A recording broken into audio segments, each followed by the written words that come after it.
I've told this story maybe 40 times now, and people always stop me at the same place. They go, "Wait, she didn't talk at all." And I say no, not one word, not the whole time, and that's exactly why nobody saw it coming. Let me back up. It was the third week of March, somewhere on the California coast where the fog comes in off the water like it's got a grudge. I won't tell you the name of the compound. Doesn't matter. What matters is it was cold in that way that gets into your boots, and the wind was doing that low thing where it sounds almost like talking if you stop paying attention. I was 26, junior instructor, which is a fancy way of saying I held clipboards and ran timers and got yelled at by people more important than me. I'd been at the schoolhouse about 8 months, long enough to think I knew things, not long enough to actually know them. That's the dangerous age, my dad used to say, when you've got just enough confidence to be wrong out loud. We were running a combined block that week, 2 cycles overlapping, plus a handful of visiting operators rotating through for evaluation. Standard stuff. The kind of thing where everybody's checking everybody else out, sizing each other up, figuring out the pecking order without saying so. She came in on a Tuesday. I remember because we just had chow and half the guys were still picking at their teeth when the duty van pulled up. Out steps this woman. Mid-30s maybe, not big. That's the first thing people noticed and the first thing they got wrong. She wasn't built like a tank. She was built like a runner, lean, quiet shoulders, hands that looked like they'd done real work. Hair pulled back so tight it didn't move. And she had this stillness about her. I don't know how else to say it. Most people fidget. They shift their weight, they crack their knuckles, they look around to see who's looking at them. She just stood there, bag over one shoulder, eyes going slow across the yard, taking it all in, like she was reading a page nobody else could see. Senior Chief Dahlin was running the eval that week. Big guy. Loud. The kind of loud that fills a room before he even gets there. He had a voice that could strip paint and an opinion about everything, and he liked to tell you both at once. He walked up to her with that clipboard swagger. "You are visitor." She nodded. "Got a name?" She reached into her chest pocket, slow, no rush, and pulled out a laminated card, handed it to him. I was close enough to see his eyes drop, read it, and then sort of flatten.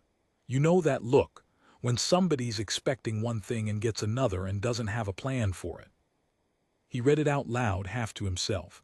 Petty Officer First Class, Hollies, then quieter, non-verbal. That word hung there for a second. He handed the card back. "You can't talk." She shook her head, once. And here's the thing about Dahlin. He wasn't cruel exactly, but he was the type who treated everything he didn't understand like it was a problem to be solved or a joke to be made, and usually he picked joke. He turned around to the small crowd that had drifted over because of course they had. Nothing draws a seal faster than free entertainment, and he goes, "All right, everybody. We got a guest.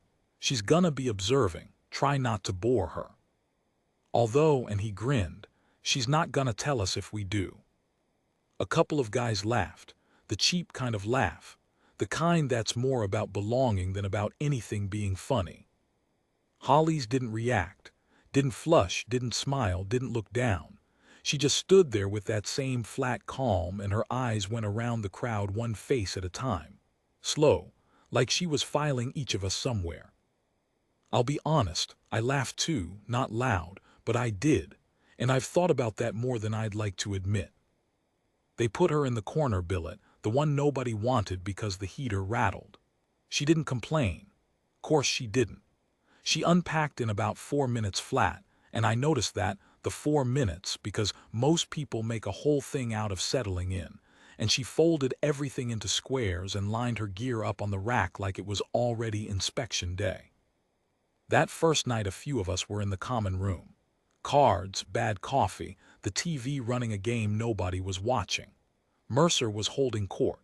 Mercer was a candidate, cocky, fast, genuinely good, and he knew all 3 things about himself with no humility to balance them out. He had this way of needing to be the most interesting person in any room, and he decided Hollies was a topic. I'm just saying, he was going. How's she supposed to call a target? Hand puppets. She's an operator, man, somebody said, half-heartedly. She's a checkbox, Mercer said.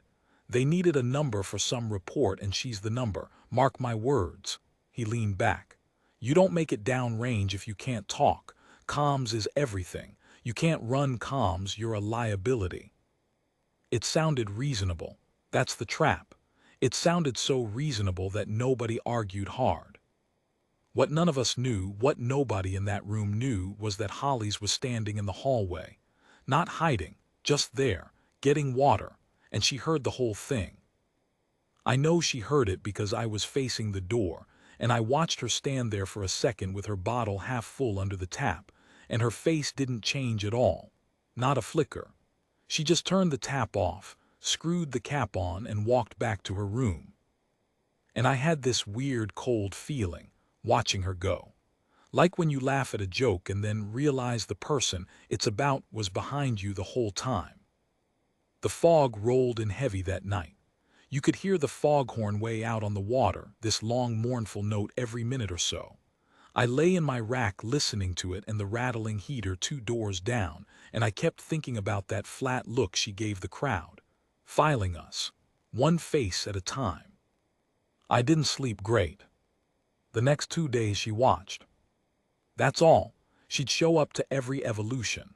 PT in the dark with the surf pounding, the obstacle course, the pool work, the classroom blocks on a dozen things I won't bore you with. She never participated. She wasn't there too. She was on an observation rotation, slated to run a single capstone scenario at the end of the week, so she watched. But here's what got under people's skin slowly. She didn't watch like a tourist. She watched like a hawk on a wire. She'd stand off to the side, arms loose, and her eyes would track, and you could feel it. You'd be running a drill and you'd catch her looking, and it wasn't a casual look. It was the look of somebody seeing the thing you didn't want seen. The half second you hesitated. The corner you cut. The breath you took before you said you weren't tired. Guys started calling her the owl when she wasn't around. Not nicely. They meant she was strange. Big silent eyes, never blinks, gives you the creeps. That kind of thing. Dahlin kept up the jokes. Every morning, owls here, everybody smile for the camera.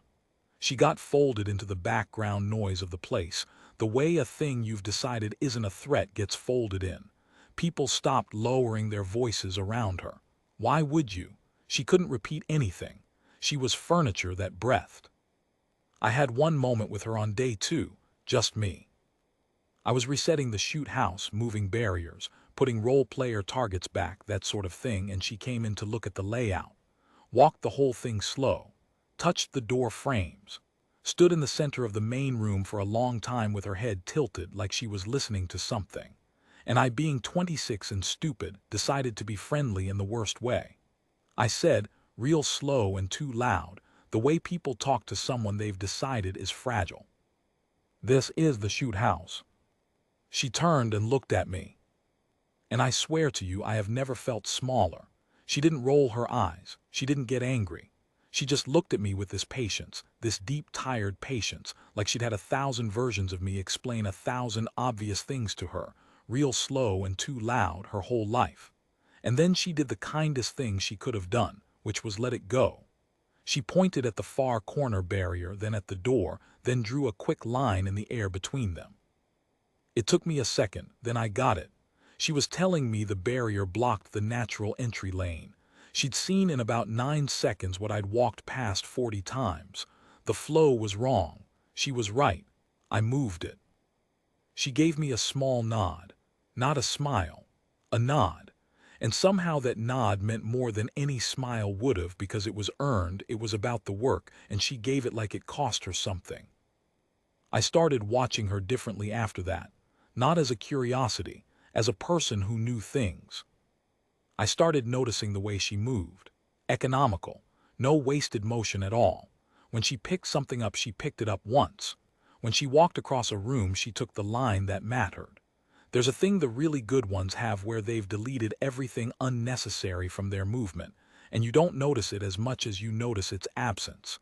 The absence of fumbling, of restarting, of the little corrections everyone else makes constantly. She deleted all of it. And her hands. God, her hands. She had a whole language in them. I saw her talk to the one guy who knew her, turned out the visiting team's lead, a quiet older chief named Ramos, had worked with her before. The two of them would have entire conversations in the chow hall in total silence, hands flicking, and you'd see Ramos crack up at something, actually crack up, and you realized she was funny. She was telling jokes, with her hands, to a guy who got them. And the rest of us just saw two people not talking. That's the part that stays with me. There was this whole rich person in there, sharp, funny, watching everything, missing nothing, and almost all of us had decided she was empty just because she was quiet.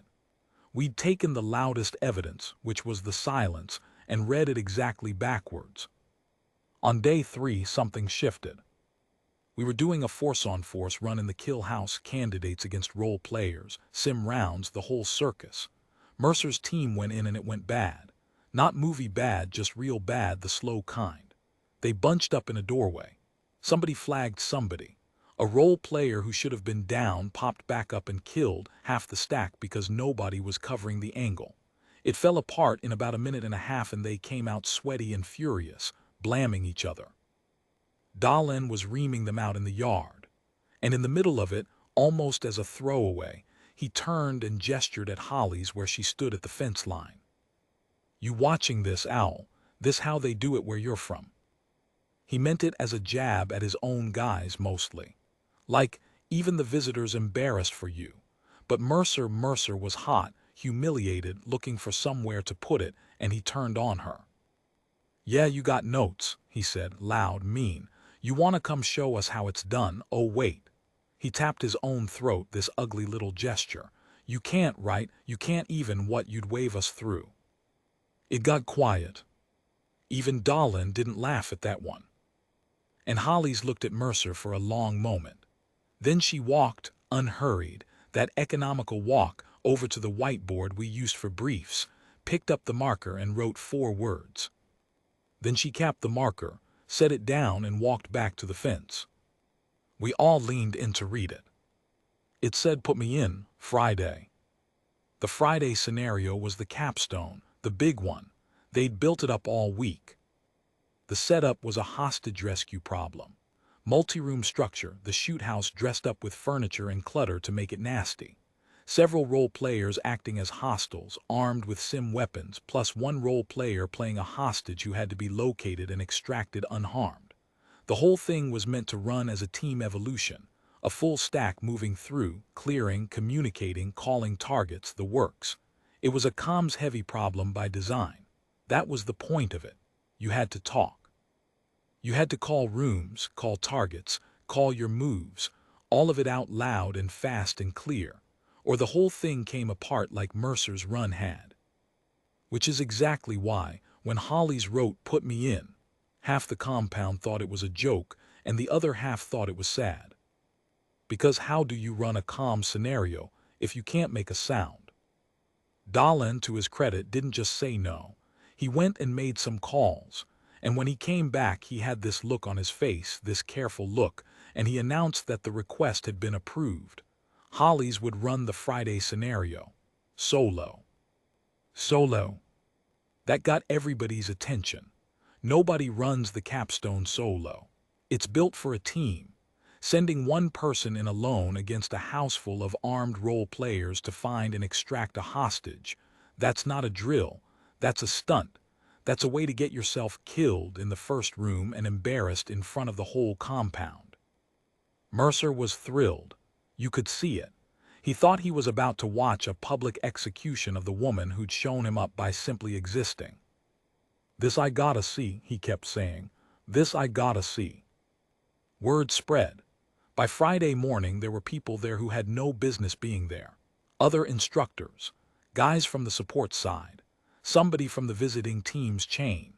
Maybe 40, 50 people ringed around the observation positions and the catwalk above the shoot house where you could look down through the cutaway ceiling and watch the whole thing unfold like a dollhouse. The morning was bright and hard. The fog had burned off for once and the sun came in low and white off the concrete and everybody was squinting. I had the timer. Of course I had the timer. Junior guy, you get the timer.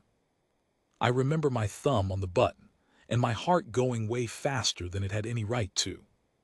Holly's came out in her kit, and I want to describe this carefully, because it's the moment everything turned and almost nobody clocked it at the time. She did not look nervous. Everybody else who ran that scenario all week had come out with their game face, the tight jaw, the psyching up, the little rituals. Holly's came out the way you'd walk to your own kitchen, loose, settled. She checked her weapon once smooth and then she stood at the entry point and closed her eyes for a second, just a second. And her chest rose and fell, one slow breath, and when she opened her eyes again there was nothing in them. I don't mean empty, I mean clean. No fear, no anger, no something to prove. Just clean attention pointed at a door. Ramos was up on the catwalk near me, the older chief, and I looked at him because I wanted somebody to tell me this wasn't going to be a disaster, and he wasn't watching her with worry. He was watching her with this small private smile, arms crossed, like a man who'd bought a ticket to a show he'd already seen and loved. I said low, "She's gonna get smoked, Chief. It's a team problem." And Ramos didn't take his eyes off her. He just said, "Son, you're about to learn something." Dahlan ran the brief, laid out the scenario for the crowd, hostiles, hostage, the rules of engagement, the whole thing.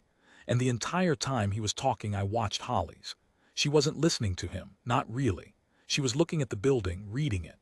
Her eyes were going over that structure the way they'd gone over the crowd that first day, slow, one piece at a time, filing it. The doors, the windows, the angles of the morning light coming through the gaps, the shadows it threw inside. She was building the whole thing in her head before she ever moved. And it hit me, standing up there with the timer, what we'd all gotten wrong. We'd spent the whole week thinking her silence was a hole where something should be, a missing piece, a liability. But silence isn't a hole, silence is space. While the rest of us filled every second with noise, talking, joking, calling, narrating our own lives out loud, she'd spent her whole career in the quiet, watching, reading, noticing the things that the noise drowns out. Every angle she'd memorized, every flow she'd corrected, every face she'd filed away. The silence wasn't the thing she'd lost. It was the thing she'd built everything else on top of. I didn't have all that worked out yet. Standing there, I just had a feeling, a prickle on the back of the neck, the same one I'd had the first night watching her walk back to her room. Dahlan finished the brief. He looked at her. "On your call, we start the clock when you breach." Holly's nodded. She raised one hand, not to anyone, just up, a little signal to herself maybe, and held it. The whole compound went dead quiet. You could hear the gulls. You could hear the wind off the water finding the corners of the building. You could hear, I swear, 50 people breathing. Her hand dropped. I hit the timer, and she went through that door like water finding a crack. 30 seconds. People think I'm rounding when I say that. I'm not. I've got the timer card somewhere in a box at home. It said 29 and change. I'll round up to 30 because that's what we say now. That's the number, that's the legend. But it was 29 seconds. Let me try to tell you what those seconds were like from up on the catwalk, looking down through the cutaway into the rooms. Because it's the closest I've come to watching something I'd call beautiful in a place built for violence. The first room, she didn't clear it the way you're taught to clear it, slow and deliberate, calling it as you go. She'd already cleared it in her head. She came through the breach low and fast, and her weapon was up and tracking before her body had even finished crossing the threshold, like the muzzle knew where the target was before she did. There was a role player to the left, a hostile, and most candidates all week had taken a beat to find him, that fraction of a second where your eyes catch up to the room. She didn't have the beat. She deleted the beat. He was down, sim round, center mass before he'd finished raising his weapon. He told me later he never saw her commit to the room. 1 second the doorway was empty, and the next he was tagged and she was already gone, already pivoting to the next problem. That was the thing, the not stopping. Most clearing is a series of stops, move, stop, assess, call, move. She didn't stop, she flowed. She'd take a corner and the corner was already solved. She was already moving to the thing past it, and the only way I can describe it is that she was reading 3 rooms ahead. The way a great driver reads 3 turns ahead. She wasn't reacting to the house. She was ahead of it. Second room, 2 hostels. This is where Mercer's team had died, this exact room, the bad angle. She came in and instead of fighting the angle, she used it. Took a line none of us would have taken because it looked exposed, but she'd seen from the brief. The way the morning light came through the high window and through a shadow, and she moved in the shadow line. And by the time the role players adjusted to her, she was already inside their reaction time. 2 taps, both down. Neither of them, when I talked to them after, could agree on which side she'd come from. One swore left, one swore right. She'd been so fast their memories didn't even match. No sound, that's what I keep coming back to. The whole thing was nearly silent, no barked commands. No moving, no room clear, none of the verbal scaffolding we lean on. Just the soft scuff of boots and the flat snap of the sim rounds and her breathing, even and slow, slower than mine, and I was just standing there. The quiet made it worse to watch, or better. It made it feel like something out of a dream, where the volume's been turned down on the world, and all that's left is motion and consequence. She found the hostage in the back room, and here's where it stopped being about speed and started being about something else. The hostage role player, a young guy, good actor, he was selling the panic, hands up, the works. She came through that door, and the room had 2 hostiles flanking him, using him for cover, which was the hard problem the whole scenario was built around. A team would have stacked, communicated, fought for the angle, taken maybe 2 or 3 minutes and gotten it done if they were good. She had no team. She had no voice to coordinate the team she didn't have. What she did, I've thought about 1,000 times. She didn't shoot first. She took 1/2 step to bait the near hostile into shifting his weapon off the hostage, gave him a target that wasn't the hostage. Made herself the more interesting threat, and the instant his muzzle came off the kid, she dropped him. The far one she took as he was still turning before he could reset behind the hostage. Both down. The hostage untouched. The kid was still standing there with his hands up, eyes huge, and she'd already crossed to him. And then, this is the part that got me. She didn't grab him and yank him out, which is what the clock would have wanted. She put one hand flat on his chest, gentle, steadying, and she looked him dead in the eyes and she gave him a small nod. The same nod she'd given me in the shoot house. The "you're okay, I've got you, the work is done" nod. She couldn't say "you're safe." She didn't need to. She said it with her hand and her eyes, and that role player, a guy getting paid to act terrified for training, he told me afterward his eyes actually welled up. For real. Because he said in that second he believed it completely. He said he's never felt so certain in his life that nothing bad was going to happen to him. From a woman who hadn't made a sound. Then she got him moving. Hand on his shoulder, body between him and every angle that mattered, and she walked him out the way she'd come, covering, smooth. And she came back through that breech door into the white morning light with the hostage tucked safe behind her. And I hit the timer. 29 seconds. I looked at the card, I looked at the building, I looked at the card again. It was so quiet on that catwalk. 50 people and you couldn't hear anybody breathe now. We'd all stopped at the same time. And down in the yard, Dahlan was just standing there with his clipboard hanging at his side, his mouth slightly open, all the loudness gone out of him for the first time all week. Mercer wasn't saying, "This I gotta see" anymore. Mercer wasn't saying anything at all. Nobody clapped at first. That's the part I always tell people. You'd think there'd be cheering like in a movie. There wasn't. It was I don't know, too big for that. It's like when you see something you don't have a category for and your body doesn't know what to do, so it just doesn't do anything. We all just stood there. She didn't look up at us. She didn't look around for the reaction. She walked the hostage clear of the structure, made sure he was good, gave his shoulder one last pat, and then she did the most Holly's thing possible. She turned to the side away from the crowd, knelt down and started checking her weapon, clearing it, safing it, squaring her gear away, like she'd just finished mowing a lawn, like there weren't 50 people staring at her with their whole world view rearranged. It was Ramos who started the clapping, up on the catwalk next to me. He brought his hands together, slow at first, this older guy with his small private smile, and he wasn't doing it for show. He was doing it the way you applaud a thing you love that you wish other people had understood all along. And then it caught. It went around the catwalk and down into the yard, and it got loud. It got really loud, 50 grown operators making a noise like a stadium, and Holly's just kept clearing her weapon. She glanced up once, took it in, and gave the smallest nod to nobody in particular, the same nod, the one that meant the work is done, and went back to her gear. Dahlan walked over to her. The whole yard watched. He stood there for a second, and you could see him searching for words, this man who always had 100 of them. And what he finally did was take his hat off. Just took it off and held it. And he stuck out his hand. And she stood and shook it.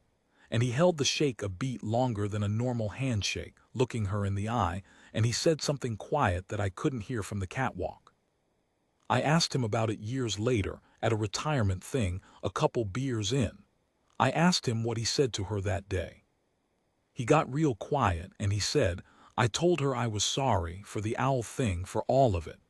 And then he said, and I'll never forget this, he said, she wrote something back on the whiteboard. You know what she wrote? I said no. He said she wrote, you weren't wrong about comms. You were wrong about what comms is. I've turned that over in my head for years, and I think I finally get it. We thought communication was the noise. The calling, the barking, the words. But she communicated more in 29 silent seconds than most of us do in a career of talking. She told that hostage he was safe without a word. She told 2 rooms full of role players exactly who was in charge without a word. She told 50 skeptics on a catwalk that they'd had her completely, embarrassingly wrong, without a word. Communication was never the noise. The noise was just the part we could hear. I found out the rest of her story later, in pieces, some of it from Ramos, some of it from people who knew people. I won't lay it all out because some of it isn't mine to tell, but the short version is this. She hadn't always been silent. She lost her voice downrange, years back on an op that went the way the bad ones go. Took a wound to the throat pulling 2 of her guys out of a building that was coming down around them. Both of those guys went home to their families. She went home without her voice.